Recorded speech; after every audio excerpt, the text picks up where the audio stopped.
নমস্কার বন্ধুরা, আমার রান্না বান্না চ্যানেলে তোমাদের সবাইকে স্বাগত জানাই। আজ আমি তোমাদের সামনে হাজির হয়েছি দারুণ একটি প্যাকাল মাছের রেসিপি নিয়ে। রেসিপিটি বানানো খুবই সহজ, আর গরম গরম ভাতের সাথে দুপুর বা রাতে একদম দুর্দান্ত লাগবে। রেসিপিটি তোমাদের সম্পূর্ণ দেখার অনুরোধ রইল। আর যদি ভালো লাগে তাহলে একটি লাইক, শেয়ার আর সাবস্ক্রাইব করে দেবারও অনুরোধ রইল। আমি এখানে প্যাকাল মাছ বেশ ভালো করে বেছে ধুয়ে নিয়ে নুন, হলুদ, সামান্য একটু লঙ্কার গুঁড়ো আর সামান্য একটু সর্ষের তেল মাখিয়ে রেখে দিয়েছি। তার সাথে মাছে আমি আলু দেব, তার জন্য ডুমো করে আলু কেটে নিয়েছি। এবার মাছের জন্য প্রথমে আমি একটি মশলা বানিয়ে নেব। এর জন্য গ্যাস ধরিয়ে কড়া বসিয়ে তাতে সামান্য পরিমাণে অল্প একটু তেল দিয়ে দিলাম। তেল হালকা গরম হয়ে এলে এলাচ, দারচিনি, লবঙ্গ, গোটা জিরে আর একটু শুকনো লঙ্কা আর কয়েকটা গোলমরিচের দানা দিয়ে দিলাম। গোলমরিচ একটু দিতেই হবে, এই মাছে গোলমরিচের স্বাদটা বেশ ভালো আসবে। তার সাথে দিয়ে দিলাম কিছুটা পেঁয়াজ কুচি, একটু রসুনের দানা, আদা আর একটু কাঁচা লঙ্কা আর খানিকটা টমেটো কুচি আর 1 চিমটে নুন ছড়িয়ে দিলাম। এবার এই সমস্ত মশলাগুলোকে হালকা করে কিছুক্ষণ একটু তেলে নেড়ে চেড়ে নেব। তবে খুব একটা লাল করে ভাজবো না।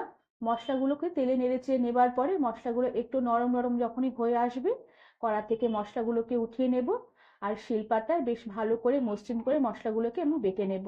আর প্যাকাল মাছ রান্নাতে যদি এভাবে মশলা প্রথমে ভেজে নিয়ে শিলপাটায় বেশ মসৃণ করে বেটে নিয়ে রান্না করা হয়, এই মাছের অপূর্ব স্বাদের হয়। গরম গরম ভাতের সাথে খেতে দুর্দান্ত লাগবে। মশলাগুলোকে সম্পূর্ণ মসৃণ করে বেটে নিয়ে একটি বাটিতে তুলে রাখলাম। এবার আমি রান্নাটা শুরু করব। এর জন্য কড়াতে বেশ পরিমাণ মতন তেল দিয়ে দিলাম। তেল গরম হয়ে এলে আমি প্রথমে আলুগুলোকে ভেজে নেব। এর জন্য ডুমো করে কেটে রাখা আলুগুলোকে তেলে দিয়ে দিলাম। সাথে একটু নুন আর হলুদের গুঁড়ো ছড়িয়ে দিলাম। এবার আলুর টুকরোগুলোকে একটু লাল লাল করে সোনালি করে ভেজে নেব। কিছুক্ষণ আলুগুলো নেড়ে চেড়ে নেবার পরে আলুগুলো সুন্দর একটু সোনালি কালার হয়ে আসলে এবার পাকাল মাছগুলোকেও দিয়ে দিলাম। এবার প্যাকাল মাছগুলোকেও কিছুক্ষণ একটু নেড়ে চেড়ে নেব। ততক্ষণে আলুগুলোকেও আমি কড়া থেকে উঠিয়ে নিয়ে মাছগুলোকে বেশ ভালো করে তেলে একটু নেড়ে চেড়ে নেব। তবে খুব একটা বেশি করে ভাজবো না, এই মাছ ভাজলে শক্ত হয়ে যায়। তাই হালকা একটু তেলে কিছুক্ষণ সাঁতলে নেবার পরে ওই মাছগুলোকে আমি কড়া থেকে উঠিয়ে রেখে দিলাম। এবার কড়াতে যেটুকু তেল আছে এই তেলে আমি বাদবাকি রান্নাটুকু করব, আর আলাদা করে তেল দেবো না। এই তেলে আমি তেজপাতা দিয়ে দিলাম, সাথে খানিকটা পেঁয়াজ কুচি দিলাম। এবার পেঁয়াজ কুচি কিছুক্ষণ একটু নেড়ে ছেড়ে নরম করে ভেজে নেব। পেঁয়াজ একটু নাড়তে নাড়তে নরম হয়ে এলে বেটে রাখা মশলাগুলোকে দিয়ে দিলাম। সাথে মশলার পাত্রটা ধুয়ে সামান্য পরিমাণে একটু জল দিয়ে দিলাম।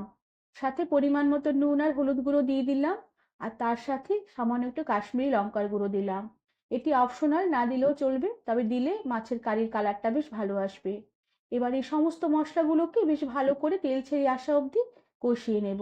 মশলাগুলোকে কিছুক্ষণ নেড়ে চেড়ে কষিয়ে নেবার পরে মশলায় সুন্দরভাবে তেল ছেড়ে এলে আমি ভেজে রাখা আলু আর মাছের টুকরোগুলোকে দিয়ে দিলাম।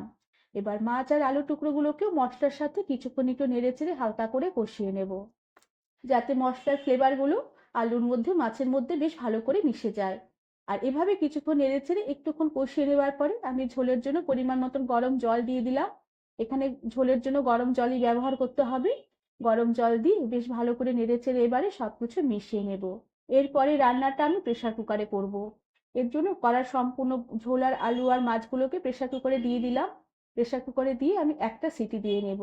যেহেতু প্যাকাল মাছ শক্ত মাছ, রান্নার পরে শক্ত হয়ে যায়, তাই প্রেসার কুকারে দিয়ে একটা সিটি দিয়ে নিলে মাছগুলো নরম হবে, খেতেও বেশ ভালো লাগবে। আর একটা সিটি হয়ে এলে গ্যাস বন্ধ করে দেব। আর প্রেসার কুকার একদম ঠান্ডা হয়ে এলে ঢাকনা খুলে দিয়ে পুরো তরকারিটা আবার কড়াতে ঢেলে কিছুক্ষণ একটু ফুটিয়ে নেব। আর এভাবে রান্না করলে মাছ একটাও ভেঙে যাবে না। মাছ সম্পূর্ণ দেখো গোটা গোটাই রয়েছে। আলুও সেদ্ধ হয়ে গেছে, মাছও খুব ভালোভাবে সেদ্ধ হয়ে গেছে। আর খুব সুন্দর একটা গন্ধ বেরোচ্ছে। এবার ঝোলের নুনটাকে একটু চেক করে নিতে হবে। আর সবশেষে উপর থেকে একটা চেরা কাঁচা লঙ্কা আর 1 মুঠো ধনেপাতা কুচি ছড়িয়ে দিয়ে বেশ ভালো করে আমি নেড়ে চেড়ে মিশিয়ে নেব। রান্নার শেষে কাঁচা লঙ্কা ধনেপাতার গন্ধ এই মাছের ঝোলের স্বাদ আরো অনেক গুণ বাড়িয়ে দেবে। এবার সবকিছু বেশ ভালো করে নেড়ে চেড়ে মিশিয়ে নিয়ে গ্যাসের আঁচ আমি বন্ধ করে দেব। আর ঢাকা দিয়ে রেখে কিছুক্ষণের জন্য স্ট্যান্ডিং টাইমে রেখে দেবার পরে সার্ভ করে দেব। বন্ধুরা, এভাবে তোমরা একবার প্যাকাল মাছের রেসিপিটি ট্রাই করে দেখতে পারো। গরম গরম ভাতের সাথে খেতে অমৃত লাগবে। আর তোমাদের রেসিপিটি ভালো লাগলে একটি লাইক, শেয়ার আর সাবস্ক্রাইব করে দেবার অনুরোধ রইল। আজ তাহলে আসি, পরে আবার একটি নতুন রেসিপি নিয়ে দেখা হবে। ধন্যবাদ বন্ধুরা।